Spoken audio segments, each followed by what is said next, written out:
Yes! Você vai colocar a música? Não consigo chegar a esta parte. Ele está com algum bug. Diz que está indo, mas tem alguma coisa de errado. Vamos ver se funciona.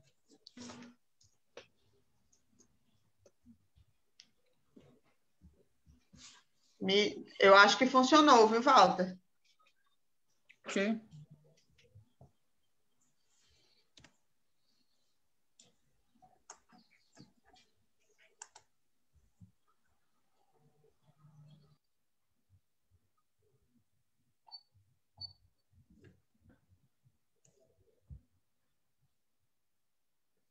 Tem alguma coisa de errado. Vamos ver se funciona. Yes!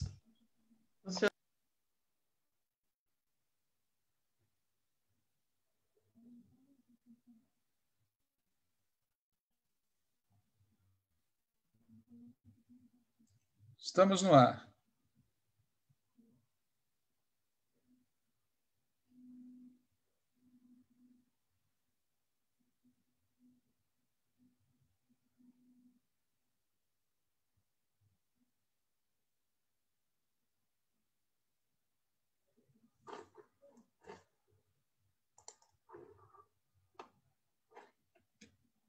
Na hora que você quiser começar, fica à vontade.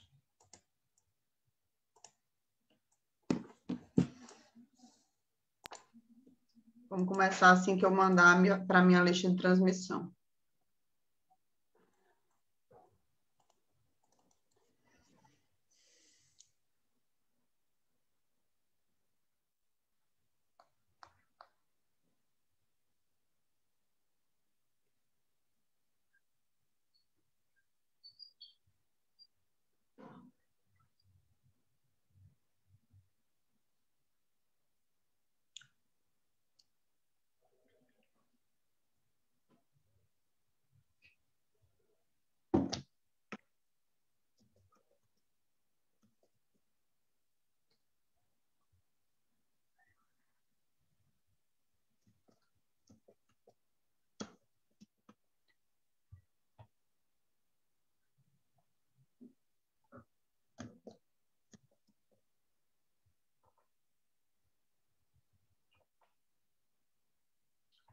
Então, vamos lá, vamos começar.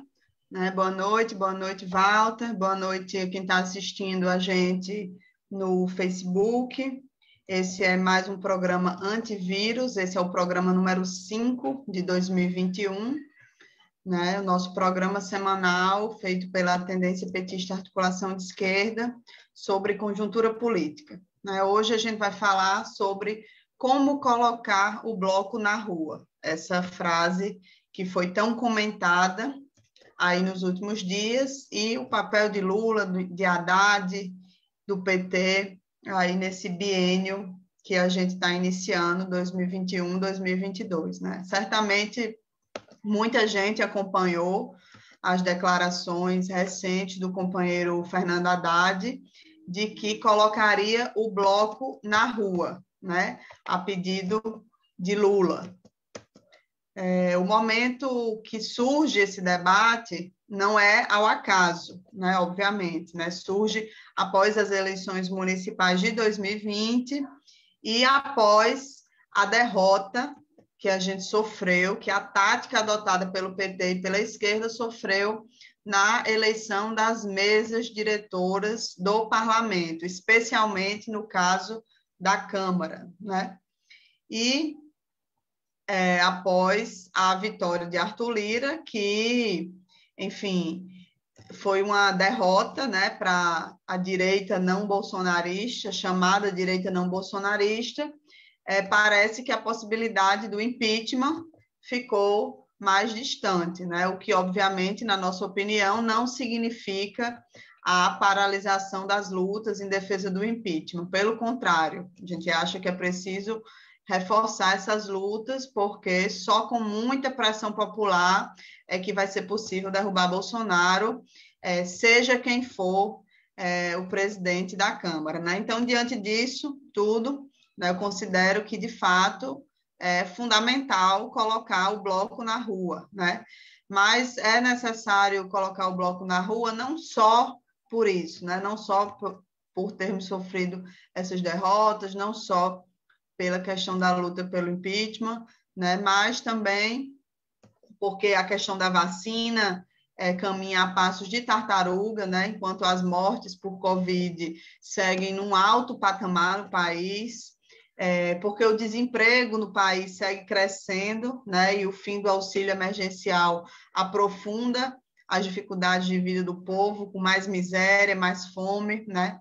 Já existem pesquisas que indicam queda de popularidade de Bolsonaro nos setores populares e no terreno, digamos assim, da política, tem algumas questões importantes também no atual momento, né? Por exemplo, no campo internacional, a eleição do Equador, o início do governo Biden nos Estados Unidos são fatos importantes, né? No campo jurídico, essa decisão agora do STF sobre as mensagens da Vaza Jato acerca da questão de Lula, né? Que reforçam ainda mais a parcialidade de Moro e a necessidade de se anular os processos contra Lula, né? E também nesse campo, digamos assim, jurídico, tem o que aconteceu nos últimos dias, que é o fim oficial da Operação Lava Jato, né? No âmbito do parlamento, eu já mencionei a derrota acachapante que a tal da direita não bolsonarista sofreu, né? Maia, Baleia, Dória e companhia, né? A turma do MDB, do PSDB, do DEM, sofreu uma derrota no parlamento, agora no início de fevereiro. E no âmbito do governo federal, Bolsonaro deixa muito nítido quais são as prioridades dele, né? Deixa muito nítido que a prioridade do governo Bolsonaro é a agenda ultraliberal, né? Na mensagem que ele leu ao Congresso Nacional no início, né? Na abertura dos trabalhos legislativos de 2021, isso ficou muito nítido, né? Reforma administrativa, reforma tributária regressiva, privatizações, né, autonomia do Banco Central e vários outros pontos. E aí o deputado Arthur Lira já mostrou agora, na primeira semana, que vai servir muito bem nesse âmbito, né?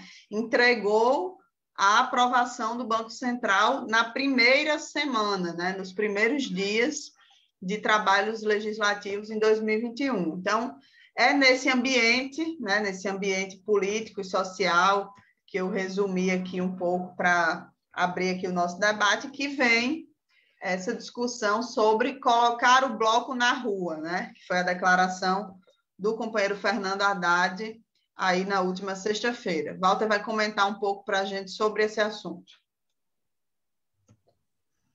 Bom, pessoal, boa noite, Natália, boa noite quem está acompanhando. Eu peço à Natália que me avise aqui se o meu som começar a falhar, porque eu estou com muito problema de conexão, e se isso acontecer, eu mudo o equipamento. Bom, definitivamente o PT não é um partido para principiantes, né? Em um partido mais convencional, a direção nacional do partido teria se reunido, tomaria uma decisão, e informaria essa decisão publicamente numa coletiva de imprensa comandada pela presidência e talvez num comício com a militância do partido, num grande evento virtual ou presencial. Pois bem, no PT é um pouco diferente, né? O Lula se reúne com o Haddad dá uma entrevista ao 247, o Estadão e outros jornalões repercutem, interpretando. Certa confusão se estabelece dentro do partido e principalmente entre e com os aliados. Mas decisão oficial mesmo não existiu nenhuma. Sendo assim as coisas, cada um de nós tem a sua interpretação sobre os fatos e tem a liberdade para opinar sobre eles, né? Em nossa opinião, começo dizendo que eu tinha o direito de ser candidato, de ter sido candidato em 2018. E tem o direito de ser candidato em 2022. Mas para que ele possa exercer esse direito, em primeiro lugar, o Supremo Tribunal Federal precisa lembrar que a Constituição existe, né? Ele, que é o guardião da Constituição, precisa lembrar que a Constituição existe. E a Constituição diz que todo mundo tem direito a um justo processo. E não existe justo processo se o juiz já tem a sentença pronta antes de ouvir as partes. E também não tem justo processo se o juiz orienta a acusação.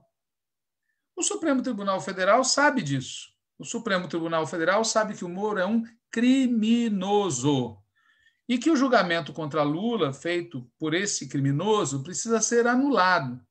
Não apenas anular as decisões do Moro, mas também aquelas decisões que foram feitas com base no copia e cola pela juíza que sucedeu o Moro. Acontece que o Supremo Tribunal Federal é um órgão político e, na ausência de grande pressão popular, ele pode acabar gestando um ornitorrinco. Reconhecer que o Moro foi parcial, determinar que as sentenças proferidas pelo Marreco sejam anuladas, mas deixando Lula ainda sem direitos políticos, devido exatamente àquela outra sentença que foi copiada e colada, mas formalmente não é de autoria do Moro.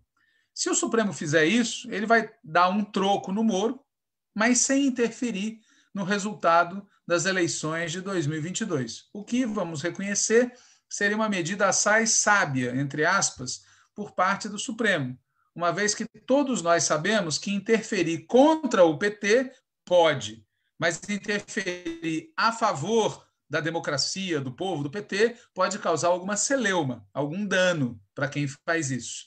Basta ver como Gilmar Mendes foi tratado no passado recente, quando ele impediu a posse do Lula como ministro, e como é tratado agora, quando ele está favorável a algum tipo de punição para o Moro. Aliás, vamos lembrar, né? O Gilmar Mendes não é amiguinho nosso, né?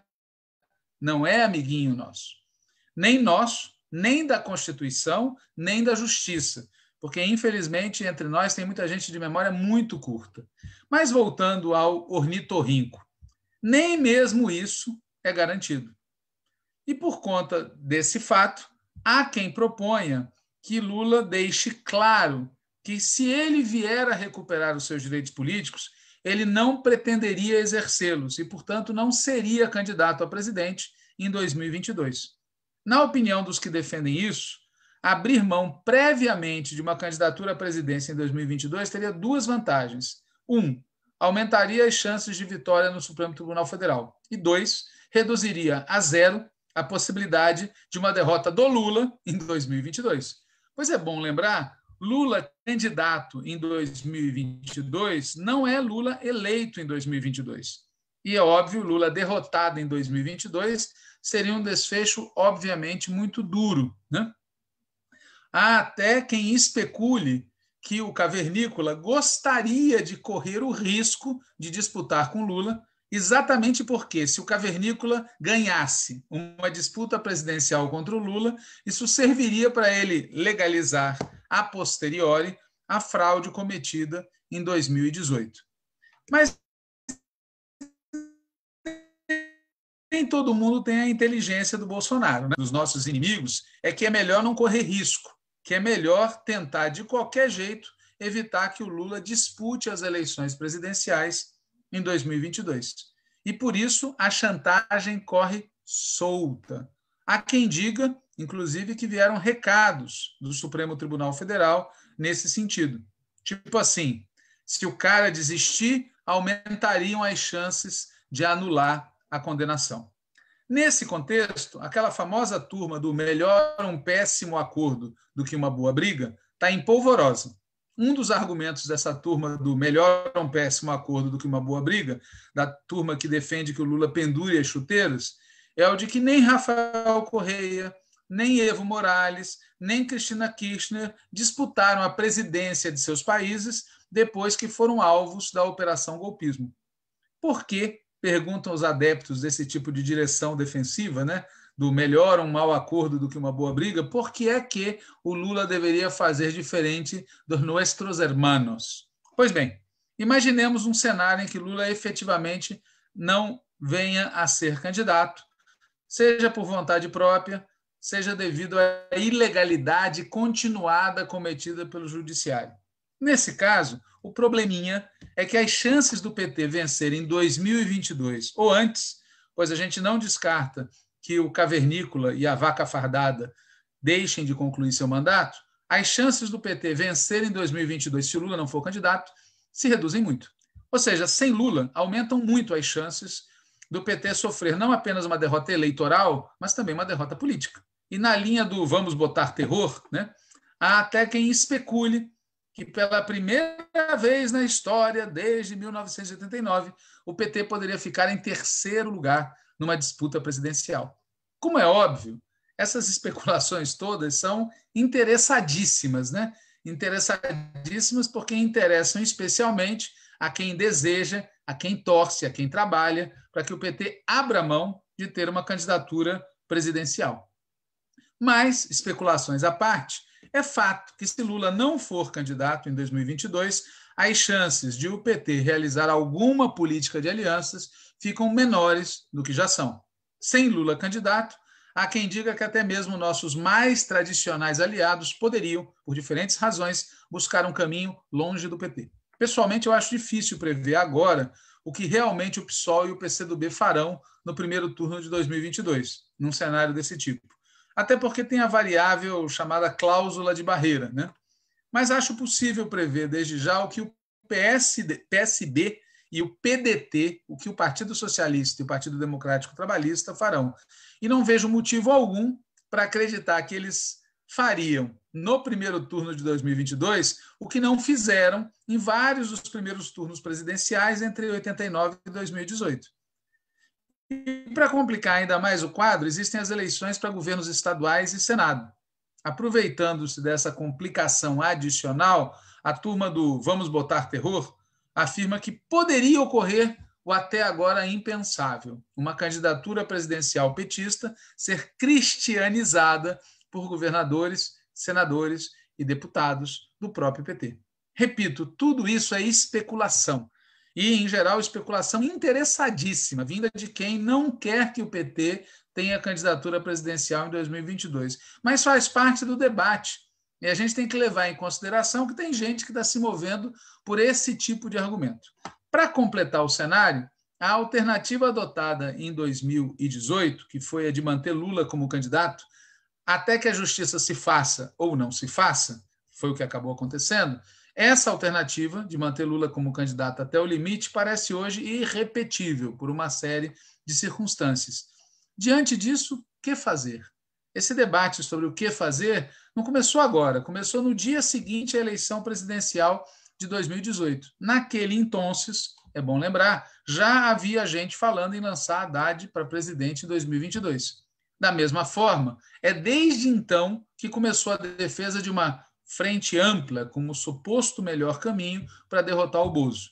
E também foi desde o final de 2018 que muitas pessoas defenderam e seguem defendendo uma frente de esquerda como um melhor caminho para derrotar o Bozo. E num caso ou no outro, há quem diga que candidatura deve ser discutida primeiro nessa tal frente, que seria um erro o PT tomar a iniciativa, lançar um nome, etc. E na lista dos argumentos, há quem diga que devemos primeiro debater programa e depois nomes. Tudo muito politicamente correto, embora todo mundo saiba que em outros partidos tem candidatos em plena campanha, né? Mas politicamente correto ou não, não tem como disfarçar o seguinte: ali na frente o dilema vai estar reposto, ou seja, surgirá a seguinte questão: quem? Quem será o candidato que o PT proporá a esta suposta frente? Se não for Lula, quem seria? Tirante Lula, os dois petistas com maior capital eleitoral são Dilma Rousseff e Fernando Haddad.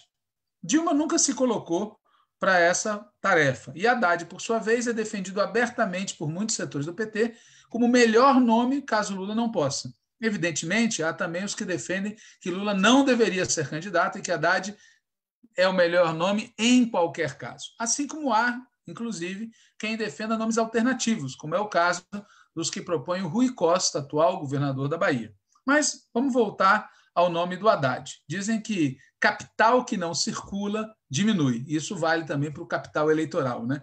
Por isso existe dentro do PT quem defendesse que Haddad deveria ter colocado o bloco na rua desde o dia seguinte ao segundo turno de 2018, assim como houve quem defendesse que ele deveria ter sido candidato a prefeito de São Paulo na eleição de 2020. Aliás, se ele tivesse sido candidato, Na minha opinião, os dados comprovam que isso poderia ter alterado muito o resultado das eleições de 2020 e ampliado dele e, portanto, nossas chances num eventual 2022. Mas, como todo mundo se lembra, prevaleceu outro entendimento. Haddad, enfim, poderia estar com o bloco na rua desde o final de 2018. Eu não vou especular aqui os motivos pelos quais ele não fez isso, ou pelo menos não fez com a intensidade que poderia ou deveria. O que importa agora é perguntar se tem alguém contra que ele faça isso agora. Eu duvido que exista. Todo mundo concorda, afinal, que a gente precisa botar o bloco na rua. Mas se é assim, então cabe perguntar por qual motivo a gente não fez as coisas como manda o figurino, né? Tipo, reunir a direção do partido, deliberar, informar oficialmente os aliados, depois contar a boa nova ao mundo. Talvez o procedimento meio, digamos, informal, meio heterodoxo, meio familiar, se deva ao seguinte: no fundo, os diretamente envolvidos não estão seguros do acerto da tática que estão implementando. Afinal, vai que o Supremo nos surpreende, vai que uma pré-candidatura não decola, e por esses e por outros motivos, melhor manter tudo em termos mais informais, meio ambíguos, em que as coisas são, mas também não são totalmente. Seja como for, resta um grave problema. Se com Lula a vitória não é garantida, com Haddad tampouco é.